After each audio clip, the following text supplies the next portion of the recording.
The classic single-stack M1911A1, the longest serving pistol in the American military arsenal, started out in World War I, serving all the way up until the War on Terror with special operations, yours truly included.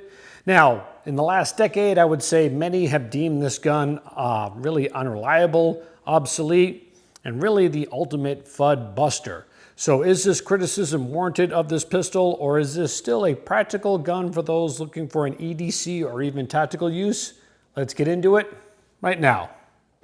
Now, before I get into whether this is still a great tactical handgun or total FUD, a little bit of background. I personally got into M1911s back in 1998. This M1911A1 Colt Commander right here, this was a gift to myself that I got after I graduated the Special Forces Q course back in 1998.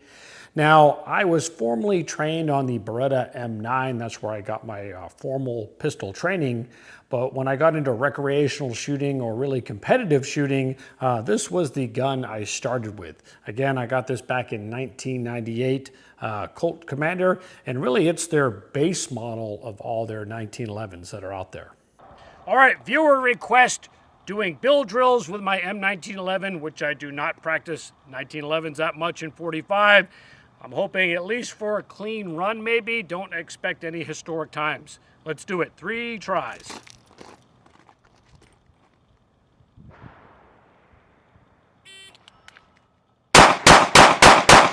Woo! I'm a 3 even, but if you can see, my point of aim is way off. All right, let me mark that up. Let's do round 3. All right. Or round 2, that is.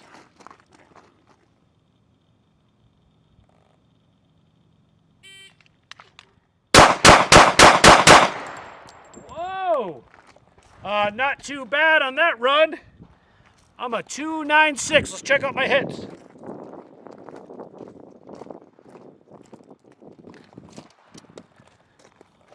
.296 1C. I'll take that. Let me reload my mags and I'll do a 3rd run. All right, round 3. My best run so far is a .296 1C. Honestly, for how much I practice with my M1911, I'm pretty happy with that, but I'll do one more run, see where I end up. Let's do it.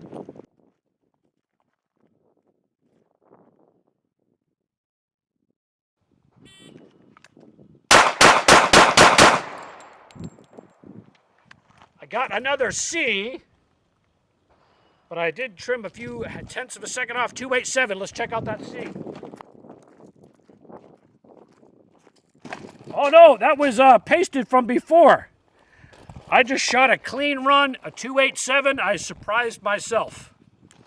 Now, I am pretty happy with that last run. A build drill under 3 seconds, shooting full grain or 230 grain ball, full power 45 ACP with a gun that I actually don't shoot that often anymore. I've recently put about 150 rounds through this gun in the last week, and that's just in making this video. The last time I probably shot this pistol was probably sometime back in the middle of 2023. So I shoot this gun every once in a while, but really not a whole lot. Now, I have a full video on the history of the M1911 during GWOT with Special Forces, so I don't want to cover all that again right here. But I will say I was probably the last in the era of Special Forces guys really into the M1911. When I joined Special Forces, the guys who were in SF before me, they had joined in the 80s and 90s, and the M1911 was really seen as the premier fighting gun still, and I was probably the last of that era. I joined SF in my late 20s, and this was told to me to be the ultimate fighting handgun. We all wanted them. Once the GWOT kicked off, guys did not have a lot of faith in shooting that ball 9mm from their M9 Berettas. So it was with that the demand grew to get M1911s back in service, which we got Remington Rands built between 1945 and 1947. They were rebuilt for us, and that's what we were issued, and many of us carried M1911s. I carried one on 2 different deployments, one back in 2004 when I was assigned to 5th Special Forces Group. It was my 2nd tour in Iraq.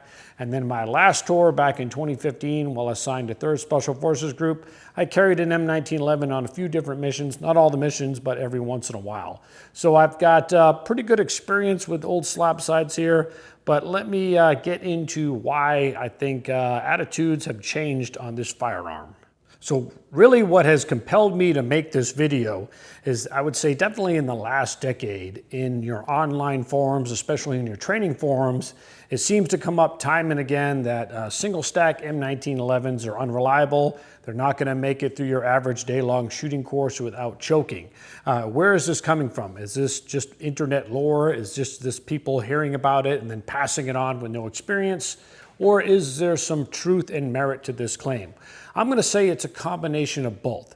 And to really answer it, I'm going to have to go back in time into the late 90s, early 2000s when I got into M1911s myself.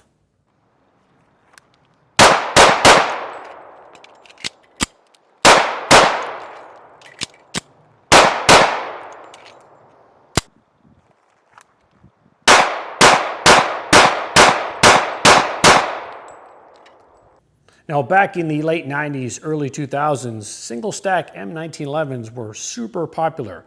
Brands like Kimber and Springfield were making some great guns. And if you wanted to sell a gun magazine, well, you had to put an M1911 on the cover. I was just getting into competitive shooting in the early 2000s. Yes, there was production division, which Glock was starting to dominate, and you have limited and open, which have double stack M1911 style guns that dominated that class. But we had a category called limited 10, which is a single stack with a 10-round magazine. And then M1911s were so popular within competitive shooting, they even created another division called single stack, where you were allowed 8-round mags. So you have 2 different divisions just within USPSA shooting for those single stack 1911s and fans of these style of guns. Now, because of this boom, of course, every gun manufacturer wanted to produce their own M1911s. So you had the market flooded with every gun company putting out M1911s. I was a big Kimber guy. I don't have that gun anymore, but I owned a Kimber Custom Classic. I ran it in matches. I must have put 10,000 rounds at least through that gun, and really it ran flawlessly.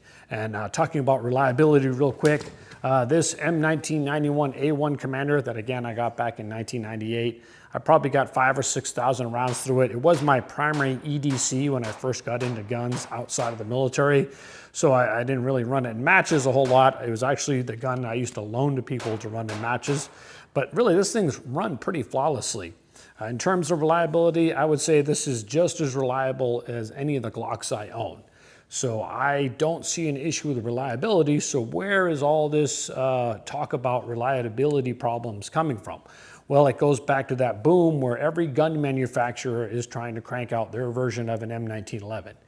And an M1911, if you want to build a tight gun, which is what everybody wanted, they equate a tight M1911 with high levels of accuracy, but that takes a lot of work by the manufacturer. You can just build a tight gun and the tolerances may not be correct to have great reliability. There's a balance in there. Some companies did it really well, like Kimber and Springfield. If you really wanted to do it right, then you'd go the custom route. You get a Bill Wilson. But guns like this Colt, it's loose. I don't know if you can hear it against this microphone right here, but it's loose, it rattles. The guns that we took into GWAT, again, they were rebuilt Remington Rands from the 40s. They were loose as heck. And if you watch that video, I talk about how we had some guns with catastrophic failures when we're at Mid-South training up for Iraq. Well, of course, those were 50-year-old frames and receivers, and every gun does have a failure point. Every gun can only take so many rounds. So when you're running a 50-year-old gun, yes, you're gonna have some frames go. But I've seen Beretta M9 frames crack in the military. I've even seen Glock frames crack in the military. So again, every gun has a certain amount of rounds to it. Now those guns that we had catastrophic failures, We put those aside, and the ones that made it out of Mid-South, we took those down range, and I never saw any problems or heard any problems about those Remington Rands that guys were carrying. Again, I have a full video on the history of the M1911 in Special Forces. I'll put a link down in the description. So the market gets flooded in the early 2000s with everybody making a M1911. So of course the quality control is really all over the place, along with what it takes to build a tight gun that is reliable. And I think it takes a balance. And if manufacturers don't know what they're doing, that's when you end up with reliability issues. I'm not saying Colt is the best. Colts are loose, but again, this Commander's been running since 1998 and it runs great. And another issue I saw, now I was a big Kimber guy, I don't have that gun anymore. I recommended Kimber to one of my buddies, and this was around 2005. And Kimber started to change how they were making their guns, particularly the extractor. They went with a Glock style extractor. My buddy ended up buying one of these newer Kimbers with that extractor, and the gun never ran right. So the one part is with the extractor, it's basically a leaf spring, and I assume it's a hard part to manufacture. It takes tuning to get that tension right. Probably takes a little bit extra work by the manufacturer, and a lot of manufacturers coming out with their own M1911s. It seems that's the one part they all want to change to try and cut corners. I actually had a Power Ordnance later on, and it had their own style of extractor. It was kind of leaf spring with a spring in between. And the gun would run fine, but every 2,000 rounds, the extractor would die, and I'd have to purchase another extractor. So again, going away from the classic style extractor leaf spring that's in these guns, I never saw anything really work out well. So you had a boom in manufacturers, everybody making Glocks, even or making M1911s. I was going to say even Glock dabbled in M1911s. And then companies like Kimber, who were making quality guns, started to change things up, and that affected their quality control. My buddy who got that Kimber with the new extractor, nothing but issues. I felt so bad for him. I felt guilty recommending Kimber to him. I don't know where Kimbers are now. Hopefully they went back to the classic style extractor. But I think that's what really hurt the reputation of M1911s, is that boom in the early 2000s, everybody cranking them out. And I think there's only, or were a few select companies at the time that really got M1911s right. Real quick, I want to mention the multitasker twist. Now, this is a pen-like tool that actually contains several small, pretty handy tools that you might need out on the range. Now on top, it has an aim point T1 or H1 adjustment tool. Inside, it's got an M16 or M4 front sight post tool. And on the other end, it contains basically two types of scraper tools and a Glock punch tool. And that's what I'm going to put into the tip of the twist, is the Glock punch tool. And as you can see, it also comes with some Allen wrenches and screwdriver tips. So very small little, pretty handy tool. Now it does come in at least two different colors because I own a black one. It stays in my truck at all times. That way if I'm out at the range and I do need a simple tool, well, I can just grab the twist and those various Allen head wrenches and screwdriver tips, and at least I have something to work with while I'm at the range.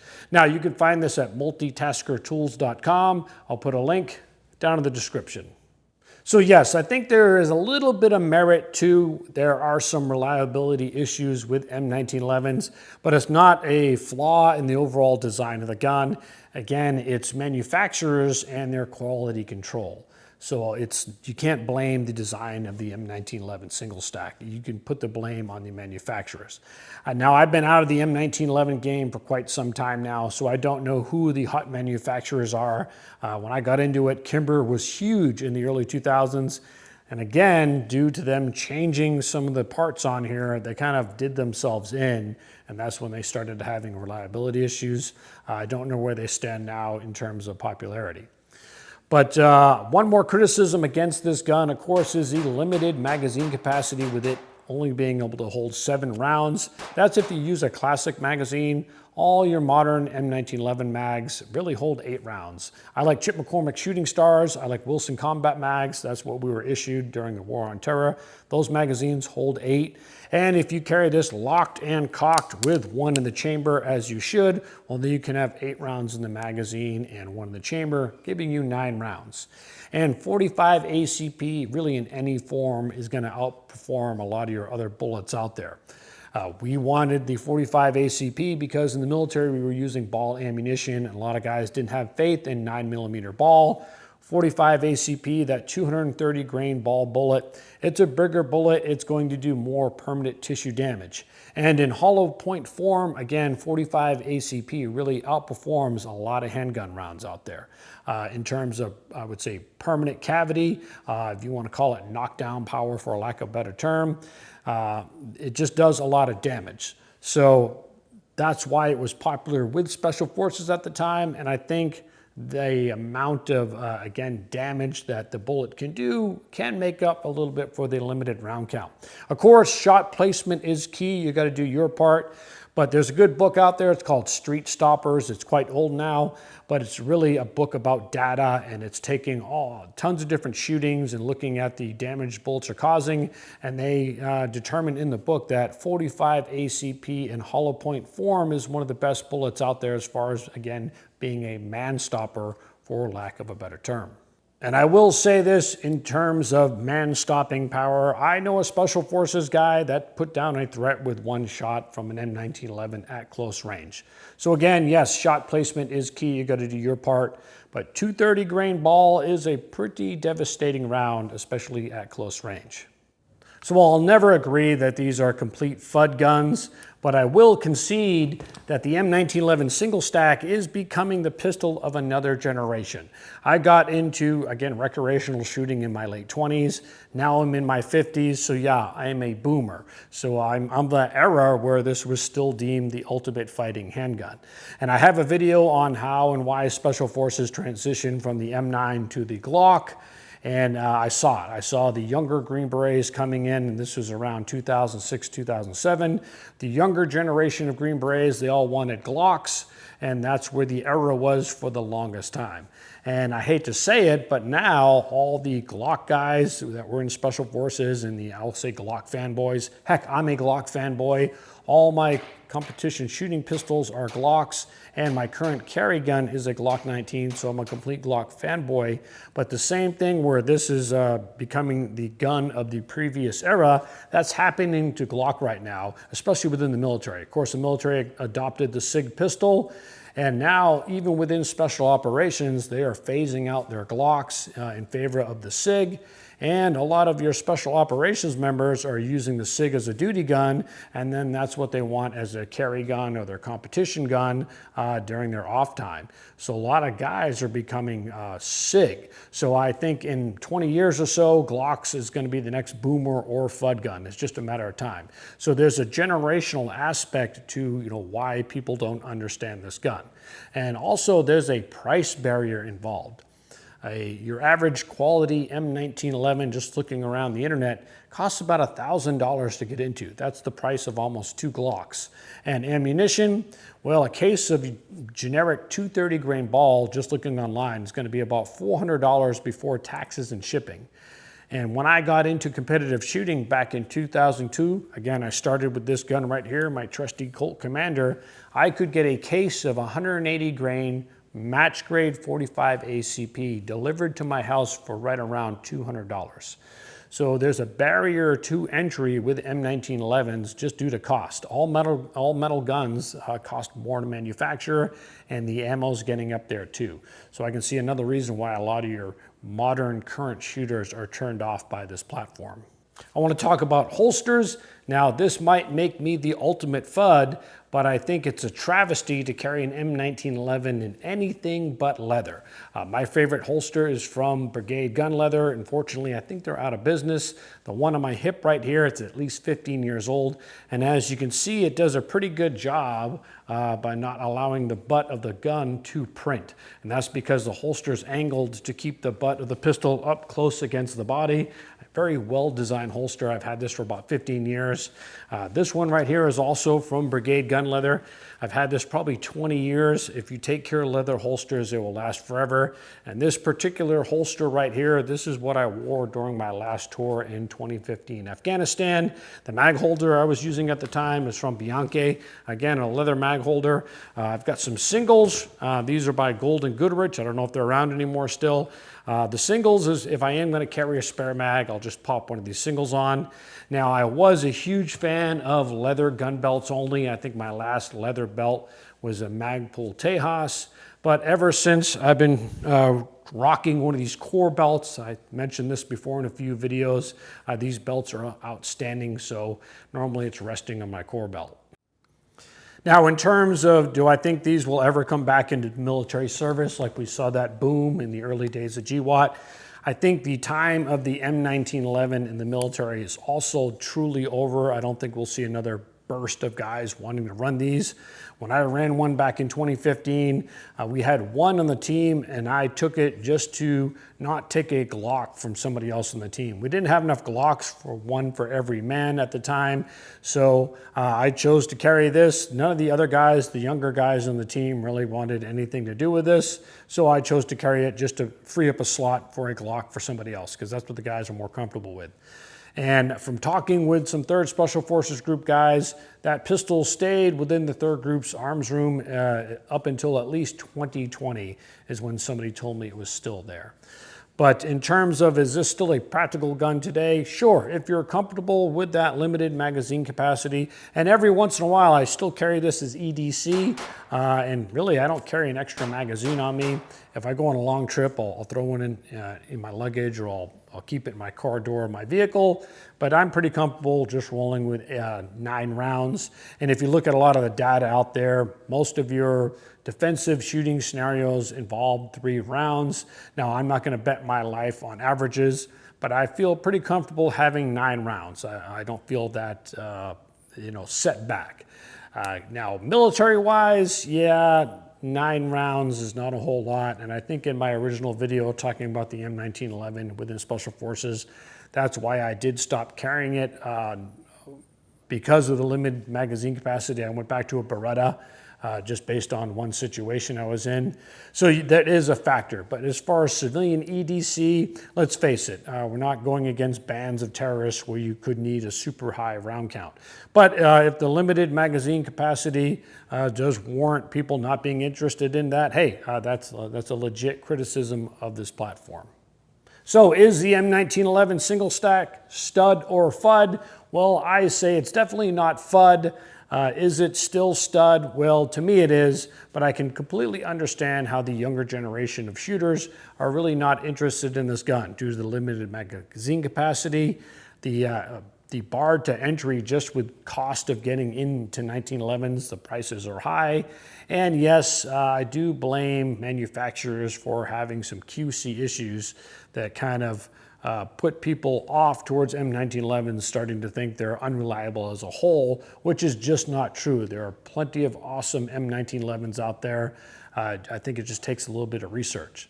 But as always, hopefully you found this video entertaining and informative.